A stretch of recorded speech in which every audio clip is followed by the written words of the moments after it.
Alright, everyone, and we're back. Someone who is alike to someone. See, your master's like me. The present that is like reality. The illusion that resembles reality.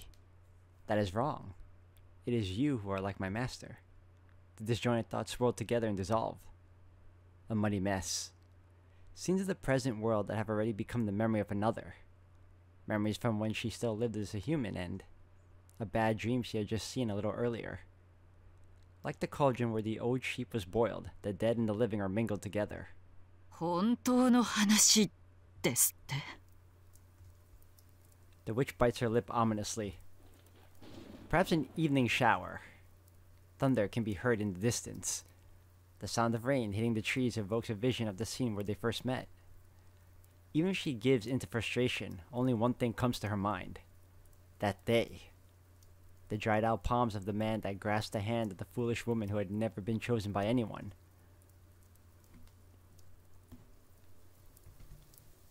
Rain. Rain is falling. She looks down briefly, only to see that the hand is covered in blood. Straining her ears, she could hear ragged breathing. A body frozen like ice, and her head frighteningly blank. Rain? Rain. It's rain. A body threatening to vanish, her reason threatening to collapse. The sky she looks up at is high. She calls for help and receives none, and the fading body grows even colder. Oh, but tonight is different. Her magical energy is running out. There are few spells at her disposal, and none to secure a vanishing life with. No, to begin with. Because the night when the cold rain fell was warmer and filled with light. His death was nearly instant.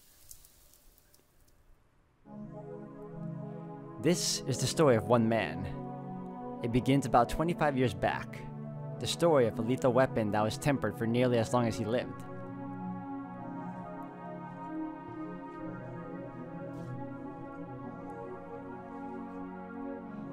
He did not know what the group was right until the very end. In the middle of the secluded mountains, amidst a community that gathered and lived together like mountain ascetics, he came into existence. Without parents or siblings, he was born as a child with no connections whatsoever. It might be more accurate to call it an emergence rather than a birth. The baby grew up in the midst of that gathering.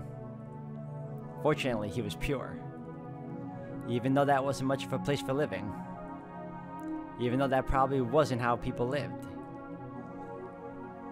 He who knew not of the outside world accepted that gathering. 20 years since then. He did not leave his allotted 10 square meters of forest and continued to temper the one technique he was bestowed with.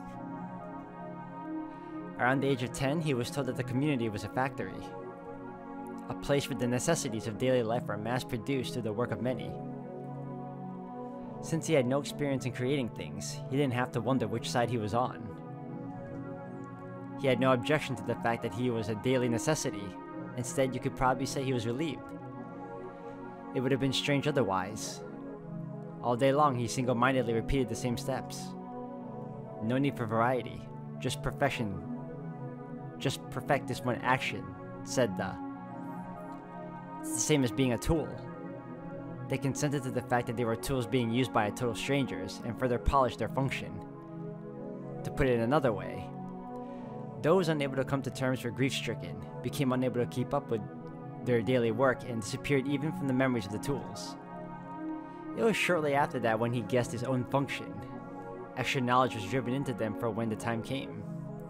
Daily necessities though they may be, they had to become pseudo-humans to manifest their function. The knowledge necessary to function as a human. While considered an excess, it was rare for them to be used without that knowledge. Although it would seem the blank were against including extra functions, it was something unavoidable. To him, and to the, it was no doubt an agonizing decision. Knowledge that he hadn't been taught until then. Things that are common knowledge for human, things that would make him inconsistent if learned. It was only dead weight to slow him down. However, thanks to that knowledge, he learned the name of his function. Murderer. To be detected by no one, to kill the victim before they are even aware of it. That was the function expected of him. an assassin.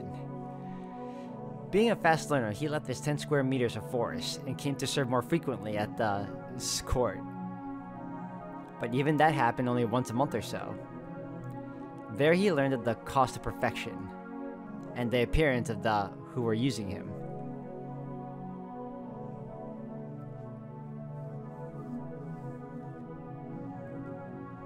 The court was an immaculately clean place. The building where demons were said to live, the place rumored to be a hellish pandemonium, was in fact a spotless white world. The scraps of tools that didn't listen to the and were disassembled while alive, and the remnants of those who brought shame to the and had their brains transplanted to animals as punishment. Say what? Whoa.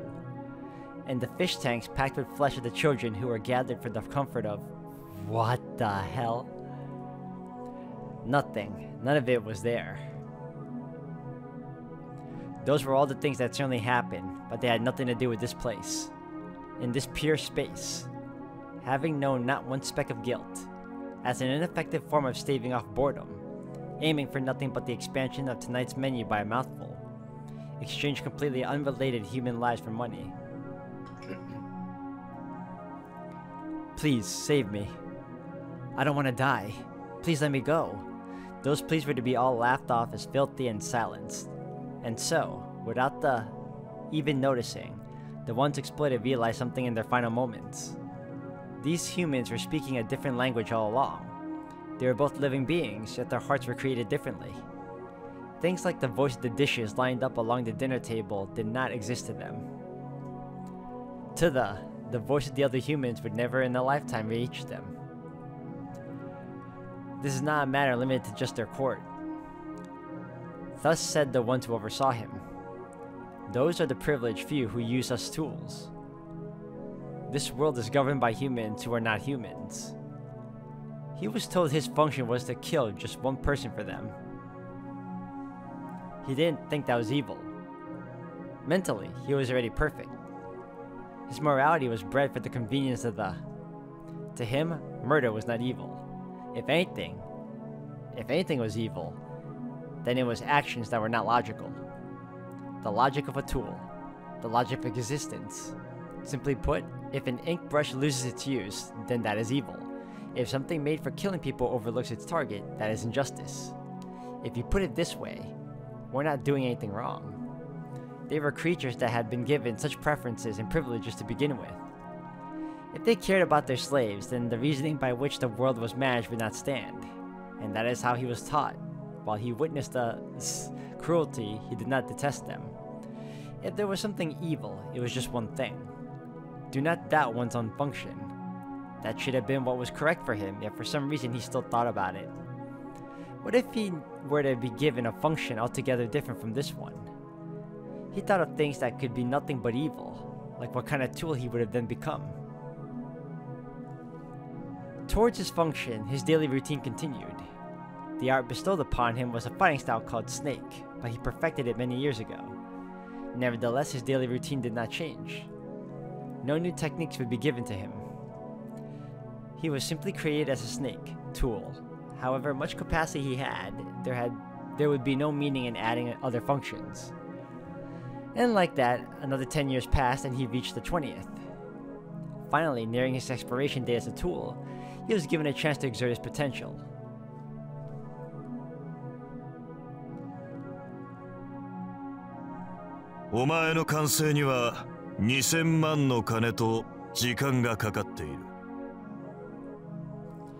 If there were anything different from other organizations, that would be it. No matter what type of tool they were, no matter what kind of function they had, a one-man, one-kill rule was strictly observed. The exact same end awaited both outstanding talent and average junk. 2000万かけて育てた道具は2000万の仕事をすればよい。 Profits will be taken. You will not be used twice. Kill yourself after fulfilling your duty. Those were the absolute rules. Ordered to kill this person, he underwent training beyond human comprehension, and then having finally perfected the technique after tens of years of practice, he will display it only once before putting an end to everything. He obeyed in silence. It was said the target laid out a layer upon layer of defenses. The social position necessary for smoothly making contact would be provided by the... After that, he just had to proceed with his body alone. Proceeding empty-handed was done solely to make it easier to make contact with the key individual. When they leave the forest, they are promised death. A journey to die regardless of their success or failure. Feelings of happiness. Frankly, they were likely there, however faint. Settling a balance of 20 years. Finding out the extent of his function. Even if the outcome was death, that was still plenty to look forward to.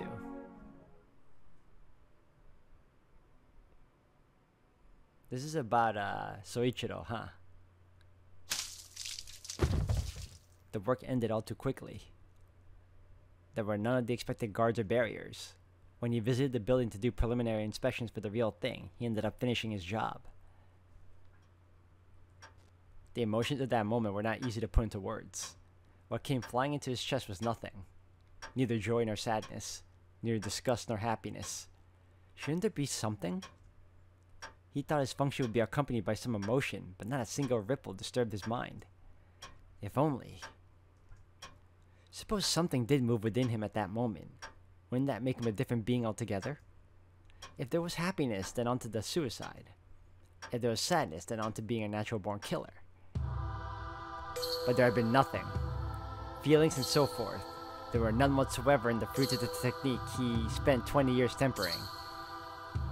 There was neither pleasure nor discomfort when he killed. Only the feeling of the puppet-like target's neck breaking was left in the palm of his hand. There was no reward, nor was there a compensation. The shock of taking a person's life was nowhere to be found. Even his function itself seemed strange. Didn't need it. It was completely unnecessary. The murder of his target required no technique whatsoever. It was more like an accident, a level of difficulty that needed no training, an assassination that kids in the neighborhood could have performed. It was all excessive. How on earth could something like 20 years of training have been needed? His function that was left with nothing.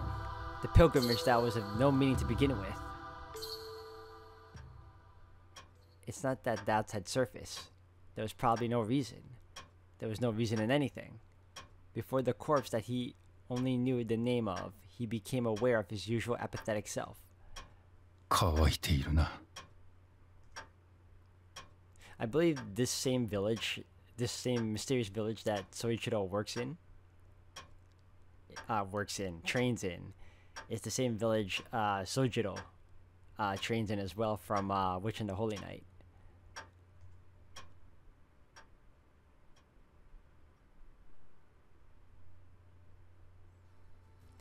He did not commit suicide, but instead withdrew from the gathering and became independent. He did not even think about the option of going underground and hiding himself. He quite naturally moved to a faraway town and used the social position that was given to him for fulfilling his function. The personality prepared for him was one of a teacher, but he was able to master the basic knowledge and skills somehow. He had no difficulty adjusting to his new role, his completely different life. But there was just one trivial matter bothering him, like a small thorn stuck in the recesses of his mind. He did not realize what the strange feeling was until the very end. The life that he did not assume would continue for more than half a year, in fact, has continued for 5 years. There were none of that search for him, and he himself decided that he would live without regard for his pursuers. It was not that he yearned for a normal life. In the 20 years he lived, he only polished his techniques for killing. If the result were something like that, then all that remained was to disappear without accomplishing anything more, he concluded. In short, he had lost the opportunity to find joy in life. Humans spend the rest of their life fulfilling the hopes they've accumulated up until adulthood. Whether or not they fulfilled it is not the issue. They are, in fact, an anesthesia that can expend time originally filled with nothing but agony. He who had none of this could only continue on meaninglessly. He had neither ideals nor illusions. He decided he would fulfill the duty of the living until his own flesh would rot away, until the tool known as himself ceased to work. That would seem to make him a cold-hearted machine, but he was a human, no different from those around him. It said that his inspiration had died. What is dead does not revive. It is not that it's sleeping in the depths of his heart or that it's regressed or anything. It just doesn't exist anymore. No matter how human a life he tries to live, he will never in his life feel inspiration. He never thought it to be painful, and the people around him assumed he was strong too. There's nothing wrong with that assumption. But he did make an effort to ride away meaninglessly like this. With his dead heart, he walked the path of hell and endeavored to live among humans. And then, he met the Pale Woman. He was returning home after finishing the day's work. As he was heading towards the temple gate, he caught sounds coming from the forest. Having been indebted to the temple, he took it as his obligation to see what was going on, and he found a woman covered in blood. The woman wrapped in the black cloak was so weak that it seemed she would disappear at any moment. She seemed so frail that the word vanish rather than die would be more fitting to describe her appearance. Later on, the witch would think this meeting was a miracle. But the thought was not hers alone. Even if it were an illusion, the impossible happened.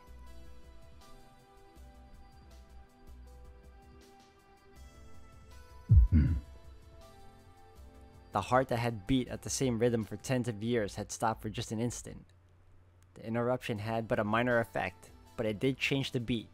Something that should have been dead trembled as if to stir. そこで何をしている? The woman collapsed without responding to his call. Forest in the night, rain, a weakened body, clearly not a decent person. Trivial matters including a cloak covered in blood. This woman is dangerous. Even if he tried to distance himself from it, he was out of place as well. There was no way he couldn't pick up the scent of one who was the same as him. But still, he looked after the woman. It was not out of sympathy for someone similar, a fellow murderer that he saved. He helped because a person that collapsed before him. The reason why he saved her was simply that. The woman awoke in about an hour. 起きたか? 事情は話せるか? The woman stared at him dazed. There was neither bewilderment nor delight. She looked as if her despair of being alive had turned to tears and were about to spill forth. 迷惑だったのなら帰るがいい。忘れろというなら忘れよ。How did the woman take his words? Did she think she could use him, or did she let her guard down at his kindness? The woman divulged her background, and he all too quickly accepted her rather peculiar identity. He embraced the woman, and also acknowledged participation in the killings known as the Holy Grail War. Of course, the witch was probably surprised too.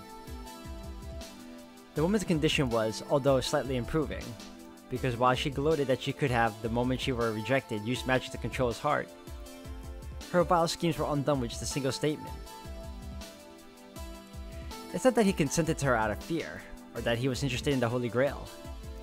He cooperated with the woman because she had asked for his help. He was a man who saw no evil in murder to begin with. He had no reluctance to becoming a master. However, the truth is that he cooperated to distance himself from the past. If you assume there was a moment of disconnection, then this would be it. He did not realize why he had abandoned the life he had worked for until now and taken up the woman's cause. 極力、今の生活を乱さないようにしろ。手が欲しいときは言え。This was his policy. He has no desires. It was just that the woman he saved wants something called the Holy Grail. If he fights, then it's not for the Holy Grail but for the woman. Since he promised to aid and cooperate, lending his strength to the woman is a natural obligation. To him, the Holy Grail War was an abnormality, but it was not a wrongdoing. Because to him, evil is defined as something that negates his established function. And so he became the master of Caster. And that rhymed. He was a master without command spells, but she obeyed his words. He knew nothing like magic to begin with. She only used him to stay in this world and planned to treat him as a puppet. And he himself did not participate in the Holy Grail War. Rather, he left the fighting to the woman. If there ever was a chance that he would reject her, it would only happen if she denied the Holy Grail War to begin with. As the user and the used, their relationship was perfect. I want to go back. Yet for the same reason, they did not mesh together as human beings. The more the woman began to change her mind, the more of a reason he had to abandon being a master. And the more he experienced her character, the more he broke down as a tool. I want to return to my country before I die. That sense of nostalgia. He who had no place to return to begin with could not possibly understand it. No, it was an emotion he should not have understood.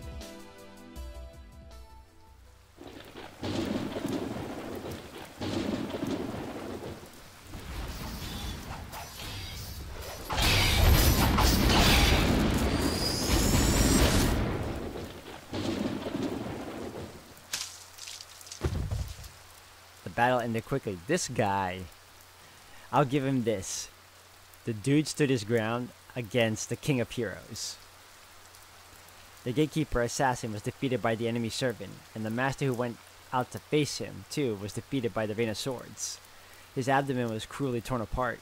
The arms he spent over 20 years tempering vanished below his shoulders. Master! Master! The woman's voice echoed in the temple grounds. The enemy servant seemed to have left, having finished with the servant and master of the temple gate. Only the woman was left, clinging to the remains of her pallid contractor. With eyes that had lost focus, barely able to discern silhouettes, he looked at her. Seeing that crying face, he found himself lamenting over having done something inexcusable. It was not an illusion that his fading consciousness was showing him. His heart that should have not existed shed blood on the verge of death. The woman wished to return home. The idea of a place to return to did not exist for him. A repeated sense of nostalgia, a place he'd never seen nor heard of, a dream of a paradise that he did not even have an impression of to begin with. That he did not know how to take in even his last moments. ここから離れろキャスター。お前の気配を察すれば、今のサーバントが戻ってくる。He said indifferently. Condition of his body aside, it was a miracle that his spirit was still in good health. Perhaps it was the result of his long days of training. Until the moment his brain stopped working, his mind was clear. 何を言うのです。気を確かに必ず直します。あなたを死なせはしません、マスター。The woman didn't leave. It was a bit illogical. Of course, losing a master to anchor to is a serious blow, but not to the extent that it would result in death. In fact, she had already lost one before. Considering the possibility of being attacked by the same servant again, it would have been best to leave as quickly as possible and search for another master. 見くびらないで。私は魔女です。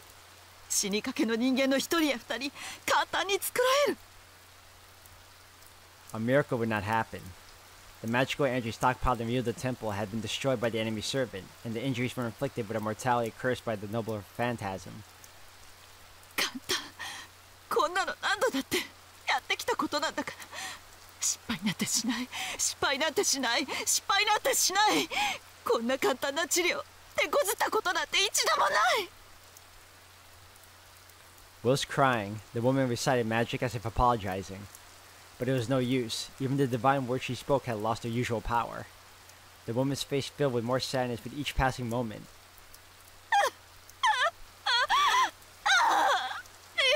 やだ。助けて。誰かお願い。お願い。助けて。助けてよ。こんなの嘘よ。今まで失敗したことなんてただの一度もなかったのに。Neither healing the wounds nor regenerating his body was fast enough. She could not save anything. A witch's role is only to cripple humans. Even if she could cure people and animate the dead, genuinely saving a person was simply not possible. Perhaps it was because she hadn't really tried to save anyone up until now. She had not known of that rule until this very moment.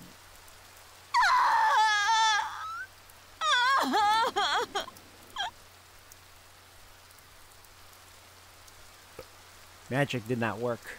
She called for help, but no aid ever came. The sky she looked up at was high, and she could not stop his falling body temperature. 死なないで。死なないで。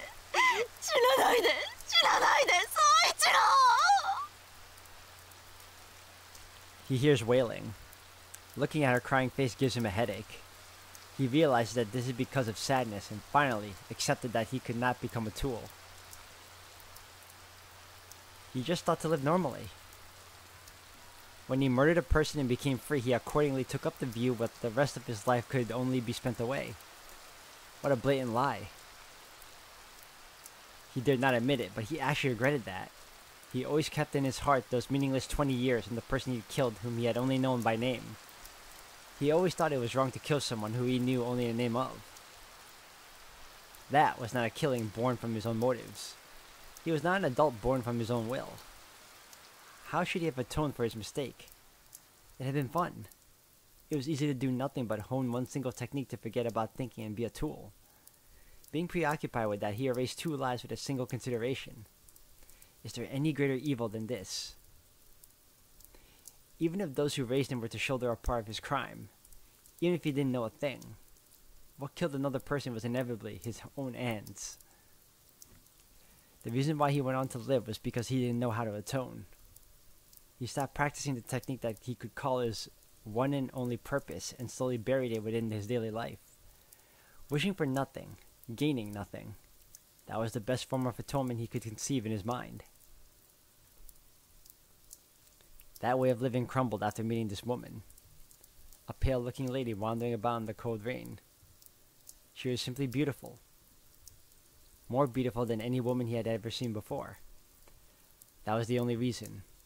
To that beautiful creature he reached out his hand.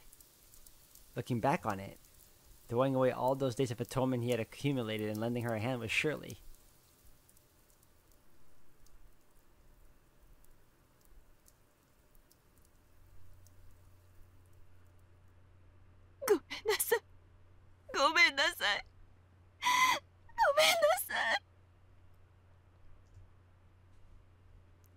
The woman's voice had turned into a cry. What he thought was rain was something much warmer. The woman did not leave. Just as the knight, arms covered in blood, clung to his chest. It is truly sad that he could not see her face anymore, he thought. そうか。ようやく気がついた。 It took too long, but still there was some time. He had for a long time wanted to apologize to something. Things he had regretted. Something he had to beg for forgiveness. Since long ago. To that which he had vaguely carried until now. He had wanted to live for someone's sake. To that pure longing. キャスター。 The woman would not leave. Even though the footsteps of death may have already gotten close.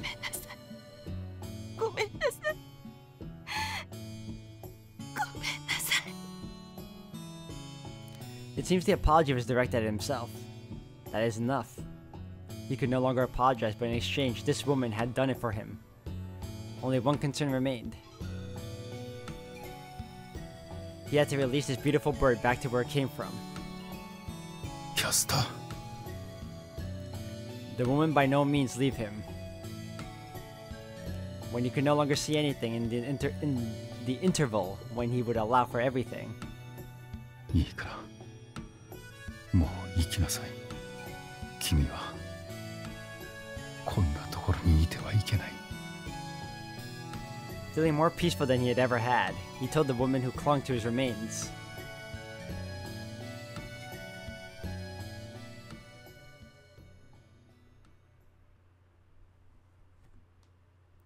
Where the woman who was left took off to is already a distant story. The woman was not what he thought her to be. The conclusion was not one he had hoped for. The story of the fallen killer and the witch ends here. If there was any salvation, it was in the brief instant after they had met. The life that lasted less than a month was filled with many times more humanity and tranquility than what had existed up until then.